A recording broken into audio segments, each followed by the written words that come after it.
The lights of Blackridge Prison flickered once like the building itself was breathing. In cell 317, Elias Ward sat upright, his eyes tracing the cracks on the ceiling that formed a map no one else could read. Outside, a storm was rising rain, whispering against the iron bars, thunder trembling through the concrete. The night guard's footsteps echoed faintly, fading down the hall.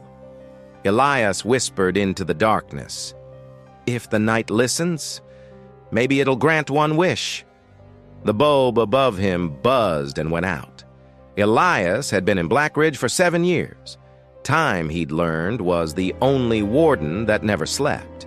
He wasn't the kind of prisoner who picked fights or made alliances. He was quiet, almost courteous, and that unnerved people more than violence ever could. Guards called him the Professor, though he'd never been one.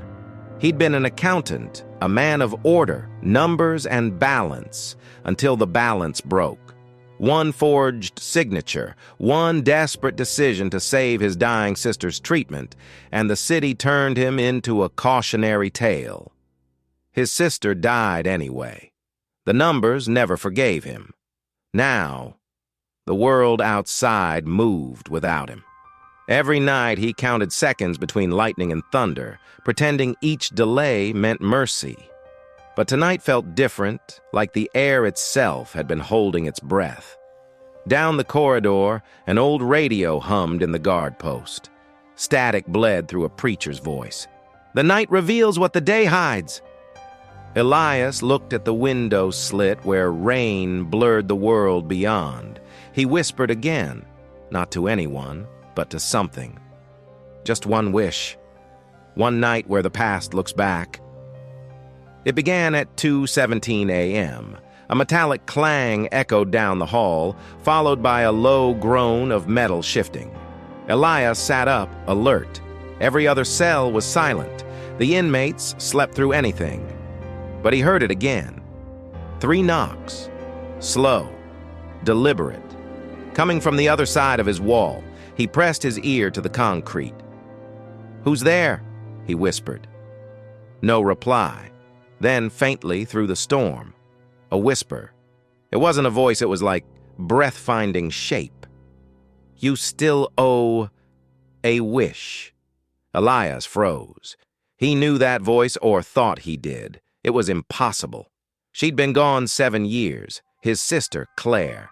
The air grew colder. He stepped closer to the wall, trembling, his hands shaking as if remembering her touch. "Claire?" Silence. Then, a sound, the slide of paper beneath his door. A folded note, damp from the storm somehow. On it, in faint pencil, were 4 words. "Meet me at dawn." Lightning flashed. The paper was gone. By morning, Elias was certain it had been a dream. But then the guard, Mason, a heavy-set man with eyes dulled by routine, opened his cell and frowned. "Ward, you're on laundry duty today. East Wing. Someone pulled strings for you." Elias had never been assigned to the East Wing before.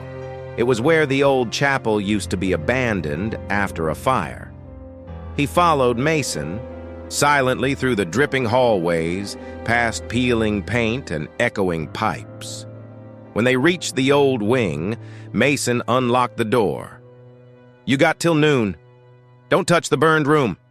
Orders." The door shut behind him.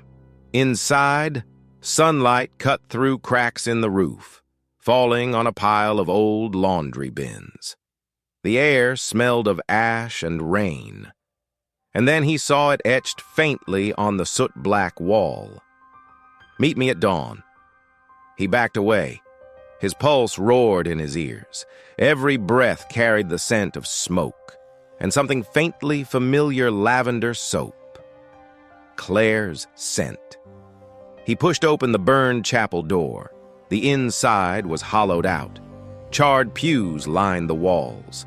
At the far end, beneath a collapsed stained glass window, something gleamed.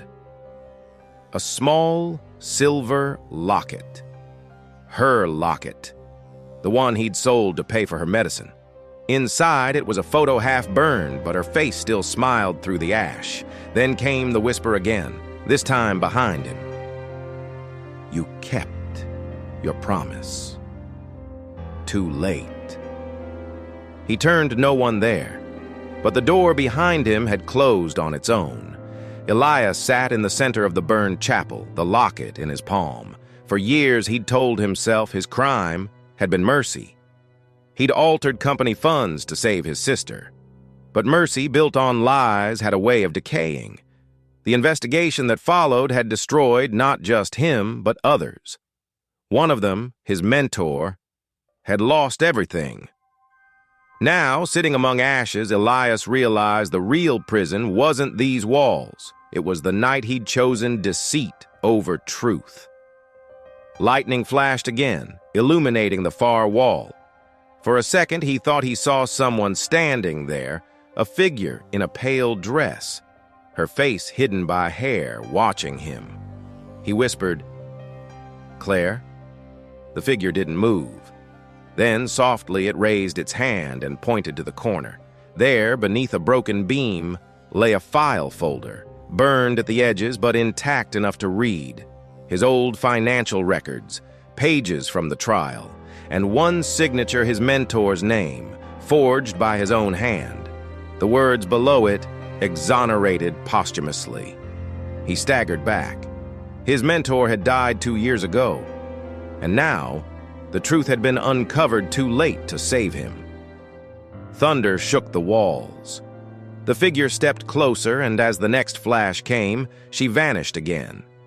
Elias pressed the locket to his chest, tears streaking the soot on his face.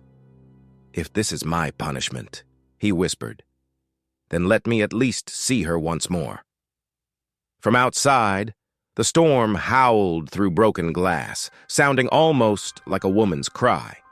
By nightfall, Elias couldn't shake the feeling that something was watching him. The guards hadn't come. The halls outside were dead quiet. He tried the door locked. He shouted, but his voice only bounced back in hollow echoes. The lights flickered, dimmed, and went out entirely. Then, one by one, candles along the chapel aisle flickered to life. He hadn't lit them. A shadow moved near the altar, slow and deliberate. Then came the same whisper, closer this time, clearer. "You asked for one night." He froze. "Who are you?" The answer came as a sigh. "The wish you made." The candles flickered violently. The figure emerged again, not Claire, but something bearing her presence, familiar yet unrecognizable. Her eyes reflected light that wasn't from this world. Elias dropped to his knees. "I only wanted to make things right." The figure stepped closer until the air around him grew heavy. "Then tell the truth. Speak it where it hurts most." His voice cracked. "I stole from the man who saved me. I forged his name. I let him fall. I let my sister believe I was innocent." The candles dimmed again. Silence. Then the figure knelt beside him, resting a cold hand on his shoulder. "Now, the night can listen."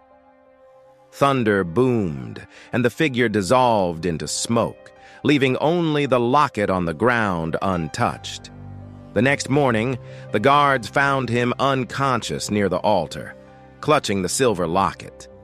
Mason shook him awake. "Ward, you all right? The hell were you doing here all night?" Elias blinked.